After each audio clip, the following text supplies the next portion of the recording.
దేవుని సంగమం మన ప్రభును రక్షకుడైన యేసుక్రీస్తు ప్రశస్త నామములో కూడి వచ్చిన మీ అందరికీ కూడా నా ప్రత్యేకమైన వందనాలు.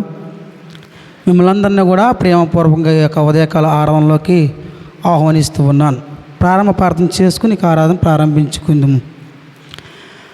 మహాపరిశుద్ధుడువు, మహాగణుడువు, అత్యంత ప్రేమ కనికరము గల మా ప్రియ పరలోకపు తండ్రి, నీ ఘనమైన ఉన్నతమైన దివ్యమైన పరిశుద్ధ నామానికి వేవేల వందనాలు, స్తుతులు, స్తోత్రాలు చెల్లించుకున్నాము గొప్ప తండ్రి. ప్రభు, గడిచిన రాత్రంతి ప్రభువా మాకు సుఖనిద్ర అనుగ్రహించి మా జీవితంలో మరొక దినాన్ని అనుగ్రహించారు. అందుని బట్టి నీకు వందనాలు ప్రభు. ఈ సమయాన్ని చూడలేక ఎంతోమంది కాలగర్భములు కలిసిపోయి ఉన్నారు. వారికంటే మేము గొప్పవారం కాదు కానీ, వారికంటే మేము జ్ఞానవంతులం కాదు కానీ, కేవలం ఉచితమైన కృపల్లో మేము ఈ లోకంలో జీవిస్తూ ఉన్నాం. అల్పులము అయోగ్యులను మీరు మమ్మల్ని జ్ఞాపకం చేసుకుంటున్నారు. అందుని బట్టి మరొకసారి నీకు వందనాలు. ఇదిగో ఈ యొక్క ఆరాధన ప్రారంభిస్తున్నాం ప్రభా. ప్రారంభం నుంచి ముగింపు వరకు మీరే అధ్యక్షత వహించండి. పాటల్లోనూ ఆరాధనలోనూ వాక్య భాగంలోనూ మీరు మాకు తోడుగా నడిపించమని మా ప్రభును రక్షకుడైన ఉన్నతమైన దివ్యమైన పరిశుద్ధ నామాన్ని బట్టి ప్రార్థించి వేడుకున్నాం మా ప్రియ పరలోకపు తండ్రి, ఆమేన్. మనమందరము కూడా దేవుని స్తుతించలాగున ఆంధ్ర క్రైస్తవ పుస్తకంలో నుంచి 17వ పాట పల్లవి, మొదటి చరణము, రెండవ చరణము, చివరి చరణానికి అందరూ లేచినట్టు నిలబెట్టినైతే మన ఉదయకాల ఆరాధనలోకి ప్రవేశిద్దాం. 17వ పాట. యెహోవా భజన చేయండి, యెహోవా భజన చేయండి, పాప నరులారా ఈ రీతి మరచిపోకండి, యెహోవా భజన చేయండి. యేసు పేరిట ప్రార్థనంబు, యేసు పేరిట ప్రార్థనంబు, మన దోషములను పోగొట్టెను వెరవు, బసుర పరలోక సుఖము. కోటి బాధలు మనకున్న సంతోషకరము, యెహోవా భజన చేయండి, పాప నరులారా ఈ రీతి మరచిపోకండి, యెహోవా భజన చేయండి. యేసు క్రీస్తును గోలవండి, యేసు క్రీస్తును గోలవండి, యేసు దాసులతో వాదము లాడకండి, మోసపు దారి విడవండి, మోసపు దారి విడవండి, దోసరాశిలను నూర్విలో చేసి కొనకండి, యెహోవా భజన చేయండి, యెహోవా భజన చేయండి. కాయము నసగిన ప్రభుని 5 గాయంబులాత్మలో గానంగరదా, ఆయు వస్తురమాని తలిసి మీరు కాయమాత్మయునిపుడు కర్తకు నిచ్చి, యెహోవా భజన చేయండి, యెహోవా భజన చేయండి, పాప నరులారా ఈ రీతి మరచిపోకండి, యెహోవా భజన చేయండి. సంఘమంతా కూడా అదే విధంగా నిలబడి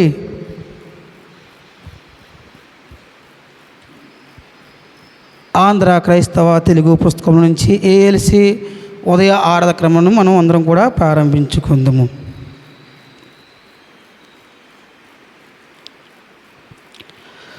ఓ ప్రభువా, నా పెదవులను తెరువుము,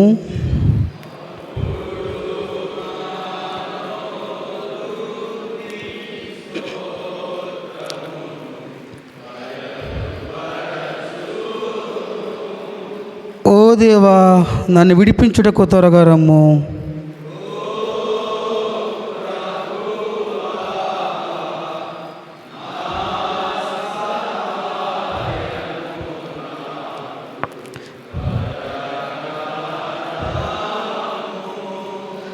తండ్రికిని కుమారునికిని పరిశుద్ధాత్మకును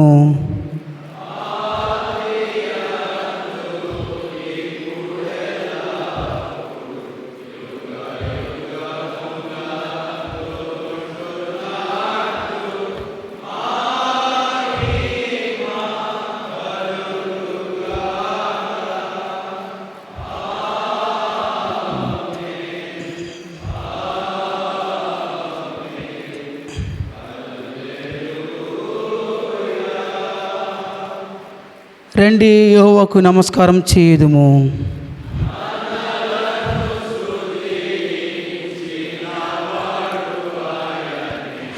రండి ఉత్సాహించి పాడుదము, రక్షణ దుర్గము మన ప్రభువే, మన ప్రభువే అన్నిది. రాజు సన్నిధికే గుదము, సత్ ప్రభు నామము కీర్తనలన్ సంతోషగానము చేయుదము. మన ప్రభువే మహాదేవుండు, ఘనమాత్యము గలరాజు, భూమ్యాగాధపులోయలను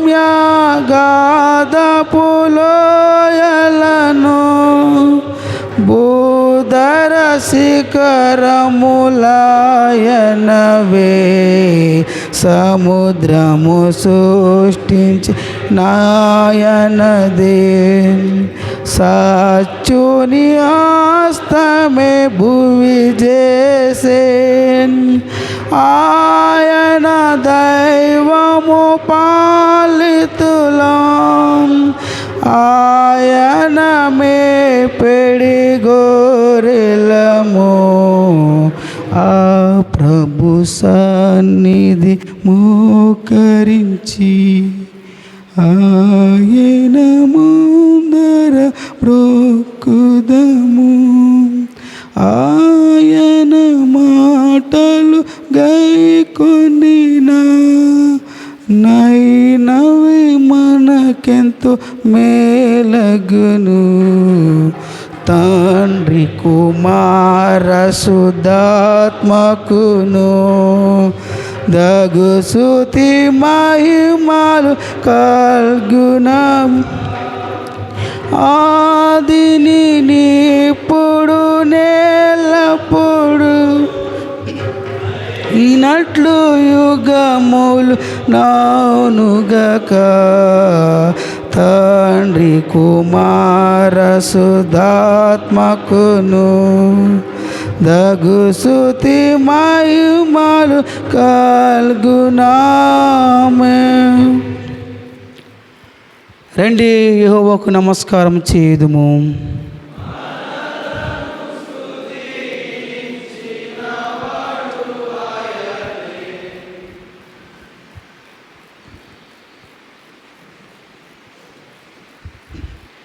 మనమందరం కూడా అదేవిధంగా నిలబడి కోరహు గారి రాసినటువంటి గీతము 49వ గీతము మొదటి 5 వచనములు ఉత్తర ప్రత్యుత్తరాలుగా చదువుకుందాము. సర్వజనులరా ఆలకించుడి,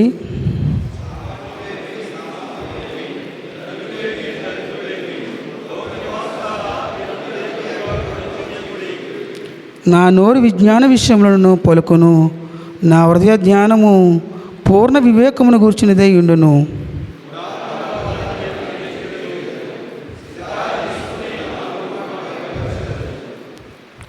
నా కొరకు పొంచివారి దోషకృత్యములను చుట్టుకున్నప్పుడు ఆపత్కాలంలో నేను ఎలా భయపడవలను? తండ్రికి కుమారునికి పరిశుద్ధాత్మకు ఆదియందు ఎప్పుడు ఎల్లప్పుడు యుగాయుగముల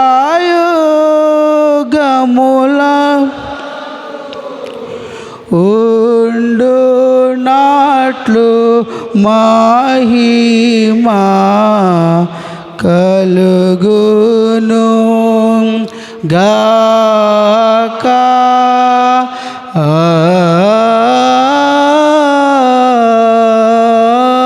ఆమేన్.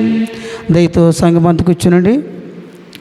నేటి ఉదయకాల ఆరాధన కొరకై ఏర్పాటు చేయబడిన దైవ పరిశుద్ధ లేఖన భాగములు ఏర్పాటు చేయబడి వారి చదువుగా వినియుందుము.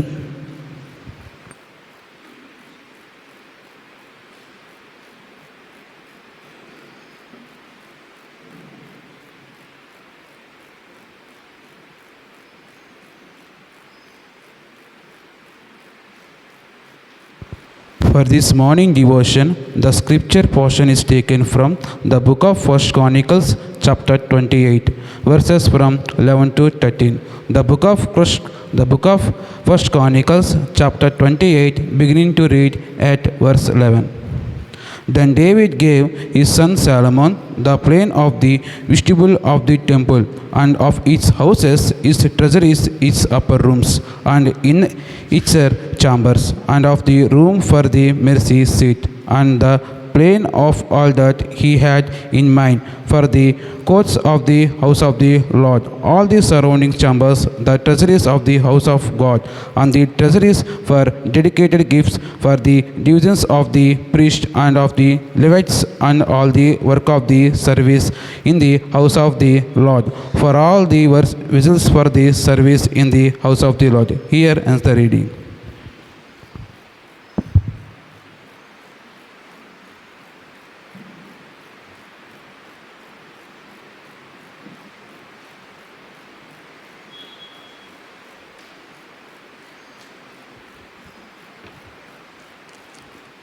సంఘమంతయు లేచి నిలబడి ఉండగా సువార్త పాఠ్య భాగము చదువుగా విందుము. ఈ ఉదయకాలపు ఆరాధనకై ఏర్పరచబడిన సువార్త పాఠ్య భాగముగా పరిశుద్ధుడైన యోహాన్ రాసిన సువార్త 13వ అధ్యాయము 1వ వచనం నుండి 11వ వచనం గల వాక్య భాగమును చదువుగా విందుము. పరిశుద్ధుడైన యోహాన్ రాసిన సువార్త 13వ అధ్యాయము 1వ వచనం నుంచి ప్రారంభం. తాను ఈ లోకము నుండి తండ్రి యొద్దకు వెళ్ళవలసిన గడియ వచ్చినని యేసు పస్కా పండుగకు ముందే ఎరిగిన వాడై లోకమునున్న తన వారిని ప్రేమించి వారిని అంతం వరకు ప్రేమించెను. వారు భోజనము చేయుచుండగా ఆయనను అప్పగింపవలనని సీమోను కుమారుడగు ఇస్కరియోతు యూదా హృదయంలో అపవాది ఇంతకుముందు ఆలోచన పుట్టించి ఉండెను గనుక తండ్రి తన చేతికి సమస్తమును అప్పగించిననియు తాను దేవుని యొద్ద నుండి బయలుదేరి వచ్చిననియు దేవుని యొద్ద నుండి వెళ్ళవలసి ఉన్నదనియు యేసు ఎరిగి భోజన పంక్తి నుండి లేచి తన పైవస్త్రము అవతల పెట్టివేసి ఒక తువాల తీసుకొని నడుమునకు కట్టుకొనెను. అంతటా పళ్ళెంలో నీళ్లు పోసి శిష్యుల పాదములు కడుగుటకును తాను కట్టుకొని ఉన్న తువాలతో తుడుచుటకును మొదలుపెట్టెను. ఇట్లు చేయుచు ఆయన సీమోను పేతునకు వచ్చినప్పుడు అతడు, ప్రభువా, నీవు నా పాదములు కడుగుదువా అని ఆయనతో అనెను. అందుకు యేసు, నేను చేసినది ఇప్పుడు నీకు తెలియదు కానీ ఇక మీదట తెలుసుకుందువని అతనితో చెప్పగా, పేతురు, నీవెన్నడూ నా పాదములు కడగరాదని ఆయనతో అనెను. అందుకు యేసు, నేను నిన్ను కడగని ఎడల నాతో నీకు పాలు లేదనేను. సీమోను పేతురు, ప్రభువా, నా పాదములు మాత్రమే గాక నా చేతులు నా తల కూడా కడుగుమని ఆయనతో చెప్పెను.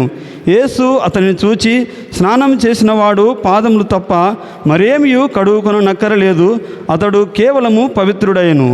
మీరును పవిత్రులు కానీ మీలో అందరూ పవిత్రులు కారనేను. తను అప్పగించు వారిని ఎరిగను గనుక మీలో అందరూ పవిత్రులు కారని ఆయన చెప్పాను. ఇంతటితో సువార్త పాఠభాగ్యము ముగించబడినది. దయచేసి అందరూ కూర్చోవలసిందిగా కోరుచున్నాను.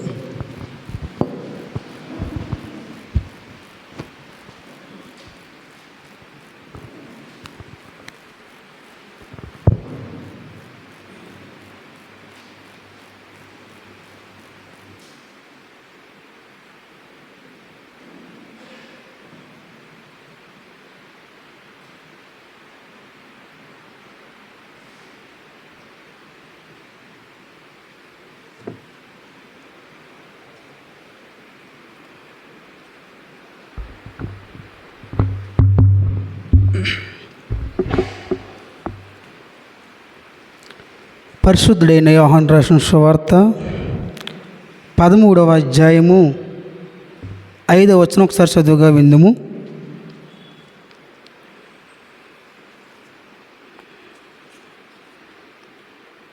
అంతటా పళ్ళెంలో నీళ్లు పోసి శిష్యుల పాదము కడుటకు తాను కొట్టుకుని ఒక తువాలతో తుడుచుటకును మొదలుపెట్టెను. ప్రార్థించుకుందుము. నా ఆశ్రయదుర్గమా, నా విమోచకుడా, నా నోటి మాటలు మా అందరి ఉదయ జ్ఞానాలు నీ దృష్టికి అంగీకారంగా చేసుకోమని నన్ను బలపరచిన వాని అందే నేను సమస్తము చేయగలనని, అటు కృపలో అటు ప్రేమలో నన్ను బలపరచమని, వినగలిగే చెవులు గ్రహించే మనసు మాకు అందరికీ అనుగ్రహించమని మా ప్రభువును ప్రియరక్షకుడైన ఉన్నతమైన దివ్యమైన పరిశుద్ధ నామాన్న ఈ ప్రార్థన వేడుకున్న మా ప్రియ పరలోకపు తండ్రి, ఆమేన్. ముందుగా త్రియేక దేవునికి నా నిండు కృతజ్ఞతాస్తుతులు చెల్లిస్తూ ఉన్నాను. అలాగే ఆంధ్ర దైవజ్ఞాన కళాశాల ఫ్యాకల్టీ వారికి, ప్రిన్సిపాల్ అయ్య గారికి, చాపిండి అయ్య గారికి, బర్సాల్ అయ్య గారికి, అలాగే రిజిస్టర్ అయ్య గారికి, గ్రీస్పూర్ణమ్మ గారికి, ప్రతి ఒక్కరికి కూడా నా నిండు వందనాలు. విద్యార్థులందరూ కూడా నా యొక్క వందనాలు.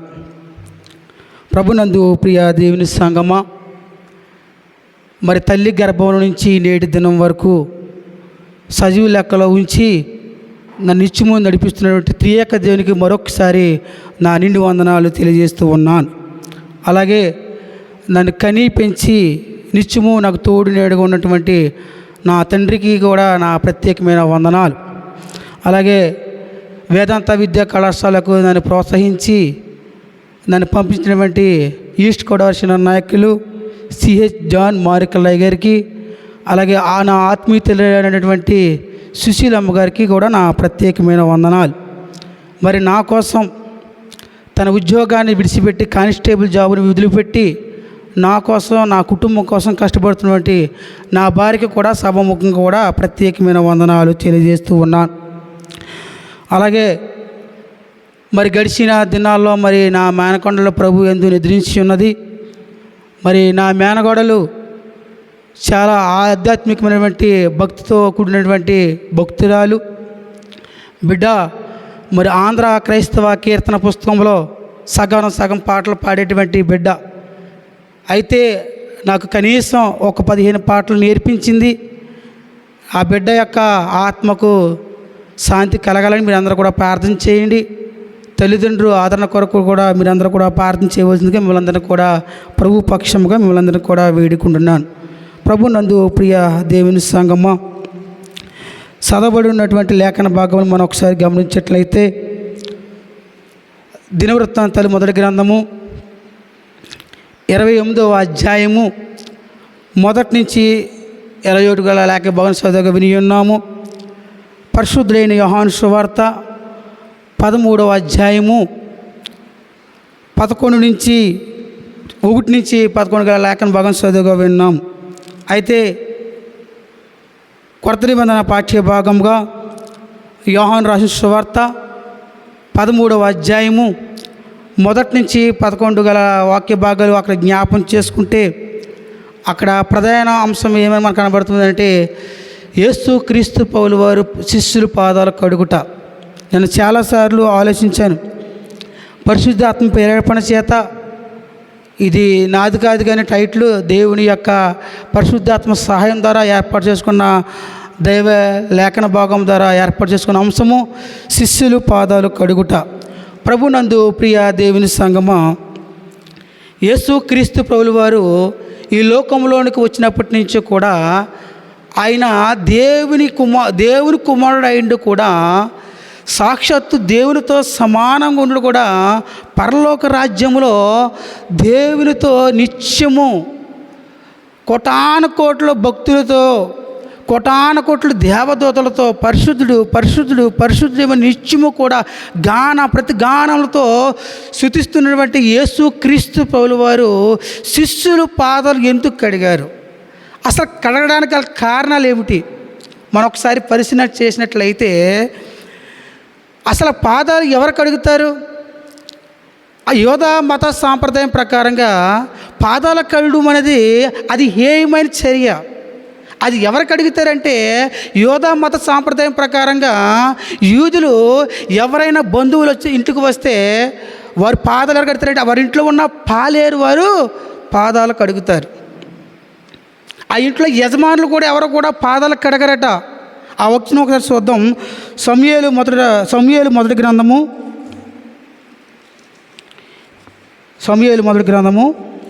25వ అధ్యాయము 41వ వచనం ఒకసారి మనం చూద్దాం. ఆమె లేచి సాగిలిపడి, నా ఏలివాని చిత్తము, నా ఏలిన వారిని సేవకుల కాలు కడుటకు, నా ఏలిన వారిని దాసురులకు నేను సిద్ధంగా ఉన్నానని చెప్పి, ఇక్కడ దావీదు గారికి పెళ్లి చేసుకునే సమయంలో కొంతమంది సేవకులు వచ్చారట. ఆ సేవకులు వచ్చినప్పుడు వారి పాదాలు ఎట్లా ఉన్నాయంటే అప్పట్లో రోడ్లు లేవట. అప్పట్లో సౌకర్యవంతమైనటువంటి రోడ్లు లేవంట. అప్పుడు రోడ్లు ఎలాగ ఉండవంటే మట్టితో ధూళితో చిత్రవందరంగా ఉండేయంట. ఎవరైనా కూడా ఎక్కడికైనా ప్రయాణం వెళ్ళపోవాలంటే మనకులాగా సౌకర్యవంతమైనటువంటి రవాణా సౌకర్యం అప్పుడు కూడా లేదు. వారు ఏం చేసేవారంటే పాదాలతో నడిచి వెళ్ళేవారట. అయితే ఎప్పుడైతే పాదాలు కూడా నడిచి వెళ్ళేవారో ఆ పాదాలకి ఆ దుమ్మి ధూళి అన్నీ కూడా అంటుకునేవట. అయితే ఆ ఇంట్లోకి వెళ్ళాలంటే కంపల్సరీ పాదాలు కడగాలంట. ఆ పాదాలు కడిగితే కానీ ఇంట్లోకి రానిచ్చేవారు కాదంట. అయితే యేసుక్రీస్తు ప్రభుల వారు ఆ సాంప్రదాయాన్ని ఆయన అవలంబించలేదు. యేసుక్రీస్తు ప్రభుల వారు ఆ సాంప్రదాయాన్ని కొనసాగించకుండా ఆయన ఎందుకు కడిగారంటే ఆయన పరిచర్య చేయడానికి లోకానికి వచ్చారు. పరిచర్య ధర్మం జరిగించడానికి నేను లోకానికి వచ్చాను కానీ నేను పరిచర్య చేయించడానికి రాలేదు అని చెప్పేసి అంటారు. ప్రపంచంలో అనేక దేవుళ్ళు ఉన్నారు, అనేక దేవతలు ఉన్నారు, కానీ ఏ మానవుడు పాదాలు ఎవరు కూడా కడగలేదండి, కనీసం ముట్టుకోలేదండి. ఒకవేళ మోడీ గారికి కడిగారు, 30 మంది పారిశుద్ధ కార్మికులు పాదాలకు కడిగారు. ఎందుకు కడిగారు? ఆయన ఓటు బ్యాంక్ కోసం కడిగారు, ఆయన రాజకీయ భవిష్యత్తు కోసం కడిగారు. మరి యేసుక్రీస్తు ప్రభుల వారు మరి ఎందుకు కడిగారు పాదాలంటే ఆయన తగ్గింపునకు సాదృశ్యంగా కడిగారు.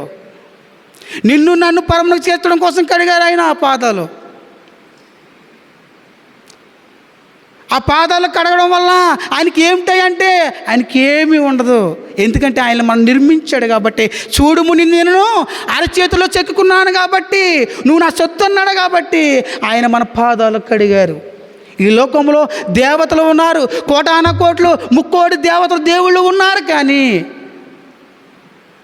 నువ్వు అపవిత్రుడు, నువ్వు నా మందిరంకి రానకి వీలు లేదు అనేటువంటి సంస్కృతులు ఉన్నటువంటి దేవుళ్ళు ఉన్నారు. కానీ దేవుడే సాక్షాత్తు శిష్యులు పాదాలు కడిగారంటే చాలామంది బైబిల్ పండితులు ఆశ్చర్యపోయారట.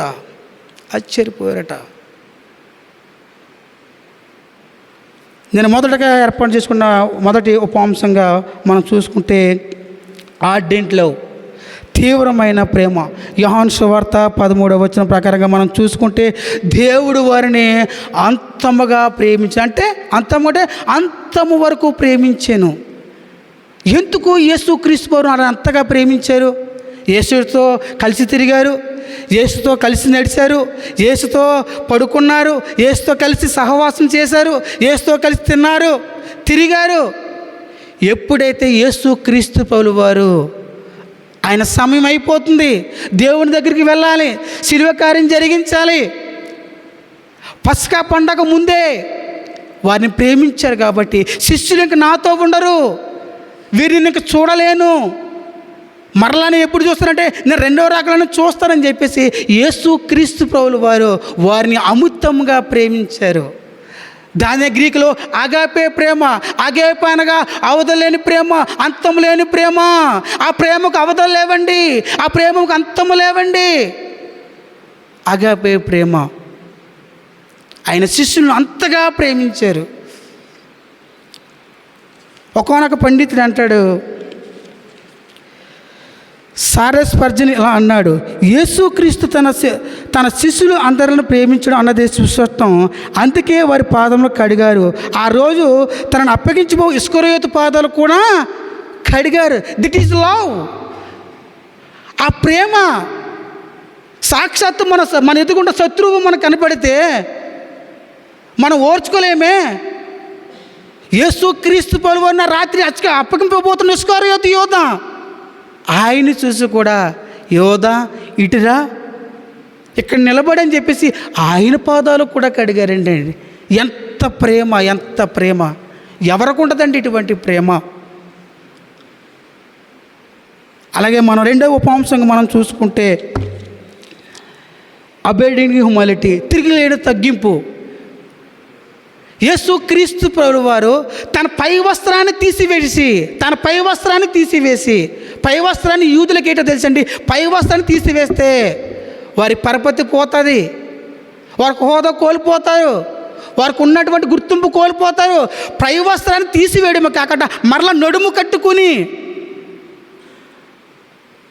ఎవరు కడతారండి నడుముకి? అలా నడుముకి ఎవరు కడతారంటే సాటింపేసేవాళ్ళు, మంగళవారు, దళితులు, అణగారిన ప్రజలు, ఇంకా దరిద్రులుగా ఉన్నటువంటి వారు కూడా ఈ నడుము కట్టు అనేది కడుతూ ఉంటారు. తిరిగిలేని తగ్గింపు. ఏంటి తగ్గింపు? దీనినే కొంతమంది బైబిల్ పండితులు ఏమన్నమాట, ట్రాన్స్ఫరెన్స్ హ్యూమానిటీ అంటే పరివర్తన స్థితి. ఏంటి పరివర్తన స్థితి? సాక్షాత్తు దేవుడై ఉన్నాడు, అనేక మందిని లేపారు, అనేక మందిని స్వస్థపరిచారు, నీళ్ళని ద్రాక్షరసంగా మార్చారు, చనిపోయిన వారు సైతం లేపారు. ఇదేంటి ఈయనంత దారుణంగా తగ్గింపుగల? పేతురు, సీమోను కూడా అందరూ అలా ఆశ్చర్యంగా చూస్తూ ఉన్నారు. ఇటు యేసుక్రీస్తు ప్రభువా ఇటు ఒక పాలేరులాగా నడుముకి తువాలు కట్టుకుని ఇంత తగ్గింప, ఇంత దీనుడిగా ఉన్నాడా అని శిష్యులు 12 మంది శిష్యులు కూడా ఆశ్చర్యపోరట ఆయన ప్రేమకు. అదే ఆంధ్ర క్రైస్తవ తెలుగు పుస్తకంలో ఉన్నటువంటి మిక్కిలి సమూయేలు గారు ఈ లేఖన భాగం అంతా కూడా చదివారంట. యోహాను రాసిన సువార్త 13వ అధ్యాయం 1 నుంచి 11 మొత్తం అంతా కూడా చదివారంట. చదివి కూడా ఆయన అన్నాడంట, ఆయన వ్యక్తిగతంగా చదివి ఉన్నాడు ఆయన బుక్కు, నాయనా ఈ ప్రపంచ దేశంలో దేవుళ్ళు ఉన్నారు, దేవతలు ఉన్నారు, ఇటువంటి కార్యం ఎవరు కూడా చేయలేదు, ఇటువంటి తగ్గింపుకునేటువంటి జీవితం ఎవరు చేయలేదు, నువ్వు తప్ప. నా తాతలు చేశారు, నా ముత్తాతలు చేశారు, నేను కూడా చేశాను, నేను సాష్టంగా పడ్డాను. కానీ యేసుక్రీస్తు ప్రభువు వారు ఒక దీనుడు, ఒక అపవిత్రుడు, ఎందుకు పడినటువంటి వాడి శిష్యుల పాదాలు కడిగారంటే ఆయనకు పరిచర్య ఏ విధంగా ఉందని చెప్పేసి ఒక్క పాట రాశారు. ఆ పాట 322వ పాట. శరణు నా యేసు ప్రభువా, నీవేగ పరలోకమునకు త్రోవా, కరుణతో నన్నుగావా, నీకన్న కర్త ఎవ్వడు యేసువా, నీకన్న కర్త ఎవ్వడు యేసువా. పరసుఖము విడిసినావు, కన్యక గర్భమున పుట్టినావు, ధరణి ఉదయించినావు, నీకన్నా దాతెవ్వడు యేసువా. పాప భారము కిందను పడియున్న పాపాత్ములనెల్లను చేపట్టి రక్షింపగా నీకన్నా శ్రేష్ఠుడెవ్వడు యేసువా. మరణమై లేచినావు, జీవింప మార్గంబు చూపినావు, పరమజయము చూపినావు. నీకన్నా ప్రభుడెవ్వడు యేసువా. నీకన్నా ప్రభుడెవడు ప్రభువా? నీకన్నా దేవుడు ఎవరు ప్రభువా? నీకన్నా దేవత ఎవరు ప్రభువా? నువ్వు తగ్గించుకున్నావు ప్రభువా. నా విగ్రహాలను విడిచిపెట్టేస్తున్నాను, నా సమస్తాన్ని విడిచిపెడతాను, నిన్ను వెంబడిస్తాను ప్రభు అని చెప్పేసి ఈ కీర్తనతో మిక్కిలి సమూయేలు గారు దేవుని వెంబడించారట. పురుషోత్తమ చౌదరి గారు కూడా ఆయన యేసుక్రీస్తు గుణగణాలు తెలుసుకుని దేవునితో సహవాసం చేయడానికి తన హిందుత్వాన్ని విడిచిపెట్టి, తన బంధువులు విడిచిపెట్టి పేడ మీద ఉన్నటువంటి ఆహారాన్ని కూడా తిన్నాడంట. పేడ మీద ఉన్న ఆహారాన్ని కూడా తిన్నాడంట. ఆనందంతో పాట పాడుతూ కూడా తిన్నారంట. పురుషోత్తమ చౌదరి గారు తగ్గింపు. యేసుక్రీస్తు ప్రభువు వారు తగ్గించుకున్నారు. నేనంతా, నా బ్రతుకెంత, నా బ్రతుకు ఏమైపోయినా పర్వాలేదు, ఈ బ్రతుకు నాకు శాశ్వతం కాదు, నేను బ్రతకాలంటే యేసుక్రీస్తు నేను వెంబడించాలని చెప్పేసి ఆయన్ని వెంబడించాడట. అలాగే దావీదు గారు మనం చదువుకున్నటువంటి దినవృత్తాంతాల మొదటి గ్రంథము దావీదు గారు మనం ఒకసారి పరిశీలన చేస్తే, దావీదు గారు చిన్నప్పుడు ఉన్నప్పుడు తగ్గింపు కలిగి జీవించాడట. ఎప్పుడైతే యేసుక్రీస్తు యెహోవా దేవుడు పిలిచాడో, ఆయన తగ్గింపుని చూసి పిలిచారో, రాజు అయినప్పుడు ఏమైపోయాడంట? అహం పెరిగిపోయిందంట, అహంకారం ఎక్కువైపోయిందంట, అంధత్వం ఎక్కువైపోయిందంట. ఎక్కువైపోయి ఏం చేశాడంట?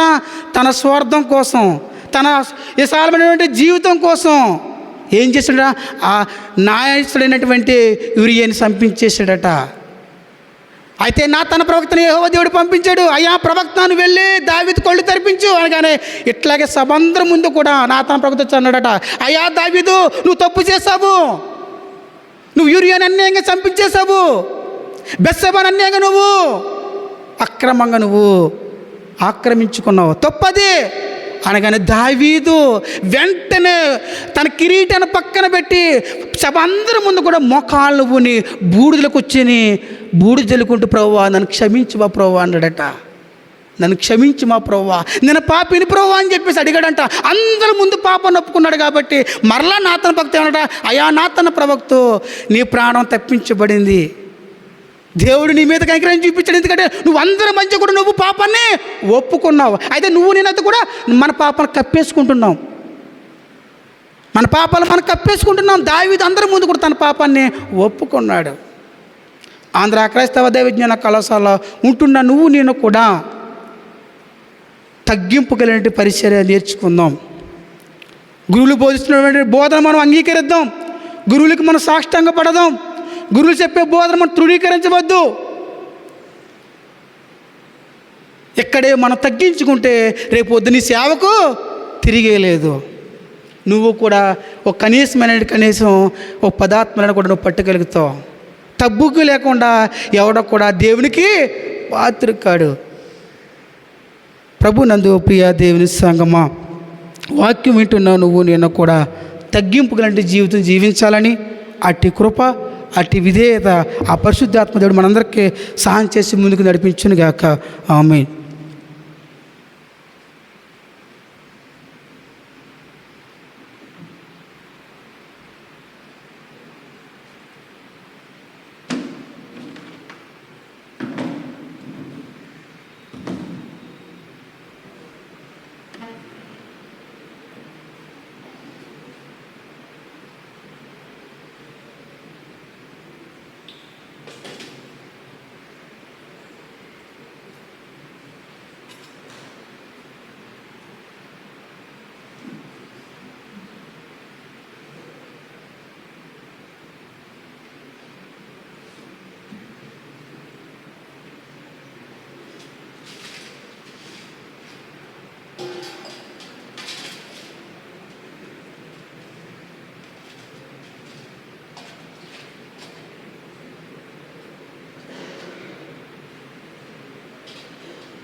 మనమందరం లేచి పరలోక ప్రార్థన ప్రభువు నేర్పిన ప్రార్థన దీవెనాశ్రంతో ముగించుకుందాము.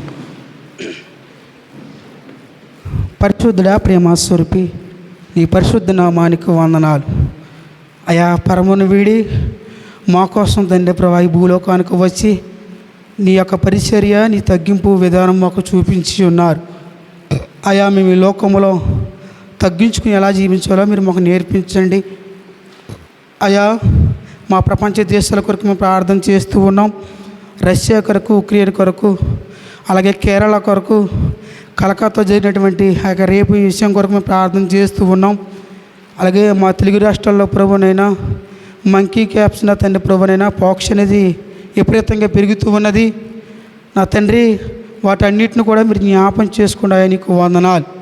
ఎందుకంటే ప్రభా, సమస్తము కూడా నీకు తెలిసేవనేది దాసబడిన మరిగినదంటే ఏదీ లేదు. అయా, మేమందరము కూడా తండ్రి ప్రభా నీ యొక్క శిలువ సాటులో మమ్మల్ని మరుగున పరచండి. నీ సేవకులుగా నా తండ్రి ఎలా జీవించాలో మీరు మాకు నేర్పించిన ప్రభా నీకు వందనాలు. అనేక ప్రపంచ దేశంలో ఉన్నటువంటి సార్వత్రిక సంఘాల కొరకు మేము ప్రార్థన చేస్తూ ఉన్నాం. ప్రతి మోకాలు నీ సంధానంలో వంగులాగిన ప్రతి ఆత్మ కూడా నేను గోజాలాగా సహాయం చేసి నడిపించండి. మా ఆంధ్ర దైవ జ్ఞాన కళాశాలలో ఉన్నటువంటి ఫ్యాకల్టీ బృందం అంతటిని కూడా మీరు జ్ఞాపం చేసుకోండి. నీకు వందనాలు. అలాగే నా తండ్రి స్టూడెంట్ బాడీ మీరు జ్ఞాపం చేసుకోండి. అనేక మంది జ్వరంతో బాధపడుతూ ఉన్నారు, అనేక మంది ఐసీయూలో ఉన్నారు, అనేక మంది డెంగీ తన తండ్రి ప్రభునైనా అనేక వ్యాధులతో బాధపడుతున్న ప్రతి బిడ్డని పేరు పేరున దీవించి ఆశ్రయించమని, మహిమ ఘనత ప్రభావాలు మీరే పొందుకొని ప్రార్థన ప్రతిఫలం దయచేస్తారని మా ప్రభుని ప్రియరక్షకుడైన యేసు క్రీస్తు ఉన్నతమైన దివ్యమైన పరిశుద్ధనామని ప్రార్థించి వేడుకుంటున్నాం మా ప్రియ పరలోకపు తండ్రి, ఆమేన్. పరలోకన్న మా తండ్రి, నీ నామము పరిశుద్ధపరచబడును గాక, నీ రాజ్యం వచ్చును గాక, నీ చిత్తము పరలోకము నెరవేరినట్టు భూమి అంతటా నెరవేరును గాక. మరి నాడు మాకు దయచేయము, మరలా అపరాధం చేసిన వారిని క్షమించిన ప్రకారం మా అపరాధాలు క్షమించండి. మమ్మ శోధనలేక దుష్టుని తప్పించుము. రాజ్యము, శక్తి, మహిమ నిరంతరం ఉన్నాం మా తండ్రి, ఆమేన్. మన పరమ తండ్రి అయిన దేవుని ప్రేమ, ప్రభును రక్షకుడైన యేసు క్రీస్తు యొక్క కృప, పరిశుద్ధాత్మిక అన్యోన్య సహవాసము, దీవెన నడిపింపు మనకు, మన కుటుంబాలకు, ప్రపంచ దేశాలకును చేరి వచ్చిన సంఘం అంతటికిను సదాకాలం నిత్యము తోడే నడిపించునుగాక, ఆమేన్. అందరికీ వందనాలు.